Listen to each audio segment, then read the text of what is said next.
રાજ્યના મહેસૂલી કર્મચારીઓના મુખ્યત્વે 4 પ્રશ્નોના નિરાકરણની માંગણીને લઈને આજે કર્મચારી મહામંડળ દ્વારા રાજ્યના 33 જિલ્લાઓમાં જિલ્લા કલેક્ટરને આવેદનપત્ર આપી રજૂઆત કરવામાં આવી હતી, જે અંતર્ગત વડોદરા જિલ્લાના મહેસૂલી કર્મચારીઓ દ્વારા વડોદરા શહેર જિલ્લા કલેક્ટરને આવેદનપત્ર સુપરત કર્યું હતું।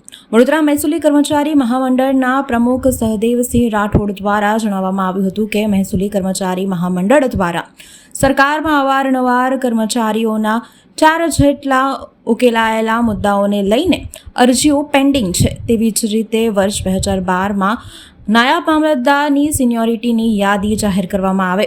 સિનિયોરિટીની યાદી 7 વર્ષથી અપડેટ થઈ નથી। વર્ષ 2015થી ક્લાર્કોનું પ્રમોશન અને તાજેતરમાં સંમતિ વિના ફેરબદલીને લઈને કર્મચારીઓમાં રોષ છે। સંમતિ વિના બદલી કરવામાં આવેલા 25 જેટલા કર્મચારીઓને મૂળ જગ્યા ઉપર પરત લાવવાની માંગને લઈને જિલ્લામાં આવેદનપત્ર આપવામાં આવ્યું હતું। મહેસૂલી કર્મચારી મહામંડળ વડોદરાના ઉપપ્રમુખ ચિરાગ રાણાએ પણ આવેદનમાં કરેલ રજૂઆત સંદર્ભે જણાવ્યું હતું કે આવેદન આપ્યા બાદ 10 દિવસમાં માંગણીઓનો હકારાત્મક ઉકેલ નહીં આવે તો ગુજરાત મહેસૂલી મહામંડળ દ્વારા તમામ જિલ્લાઓમાં કર્મચારીઓ દ્વારા કાળી પટ્ટી ધારણ કરી માસ સીએલ અને હડતાલ જેવી વિવિધ કાર્યક્રમો તબક્કાવાર રીતે કરવામાં આવશે। વડોદરા જિલ્લા કલેક્ટર અનિલ ધામલિયાએ આવેદન સંદર્ભે જણાવ્યું હતું કે મહામંડળ દ્વારા જે રજૂઆત કરવામાં આવી છે તે વિભાગમાં મોકલીશું, ત્યારબાદ સરકાર દ્વારા કાર્યવાહી હાથ ધરાશે। કર્મચારીઓ દ્વારા આવેદનપત્ર આપી રાબેતા મુજબ પોતાની ફરજ ઉપર ચડી ગયા હતા। આજે અમે કુલ 4 મુદ્દાઓ માટે આવેદનપત્ર આપ્યું છે। એક 2012ના નાયબ મામલતદારોની સિનિયોરિટી યાદી પ્રસિદ્ધ કરે, 2015ના ક્લાર્કને પ્રમોશન આપે,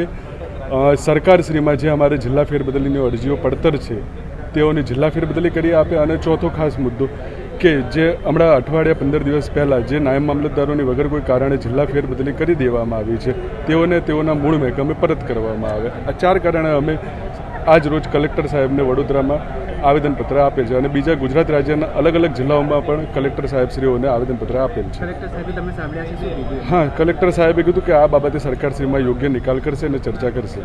આજરોજ મહેસૂલી કર્મચારી મહામંડળ ગુજરાત રાજ્ય દ્વારા દરેક જિલ્લામાં મહેસૂલી કર્મચારીઓ કલેક્ટર સાહેબ વડોદરા કલેક્ટર શ્રીઓને આવેદનપત્ર આપે તેવું આહવાન કરવામાં આવેલું। એ અન્વયે વડોદરા જિલ્લાના કર્મચારીઓ કલેક્ટર સાહેબ વડોદરાને મહેસૂલી કર્મચારીઓના 4 જે મુખ્ય પ્રશ્નો છે, જેમાં 5 થી 6 વર્ષથી સરકારમાં રજૂઆતો થઈ રહી છે, તેમ છતાં એ પ્રશ્નોનું યોગ્ય નિરાકરણ નથી આવી રહ્યું અથવા તો ક્યાંક ને ક્યાંક વિલંબ થઈ રહ્યો છે।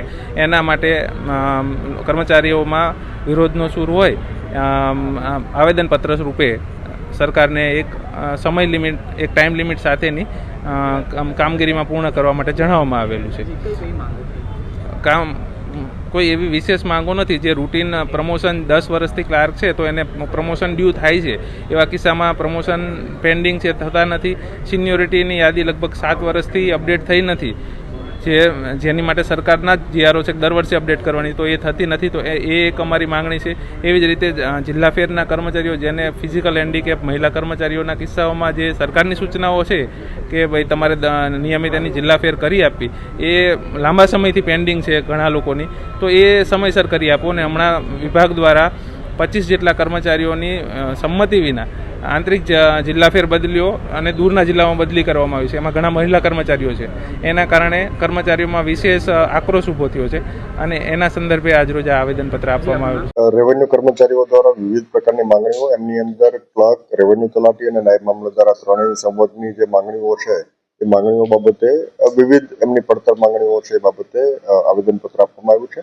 એમની અંદર તાજેતરમાં થયેલી ટ્રાન્સફર્સ, એમના પ્રવર્તા યાદી અને અન્ય મુદ્દાઓ વિશે એમણે આવેદનપત્ર આપ્યું છે। માંગણીઓ એમની આપણે વિભાગમાં મોકલીશું અને ત્યાર પછી સરકાર દ્વારા નિયમો અનુસારની કાર્યવાહી આગળ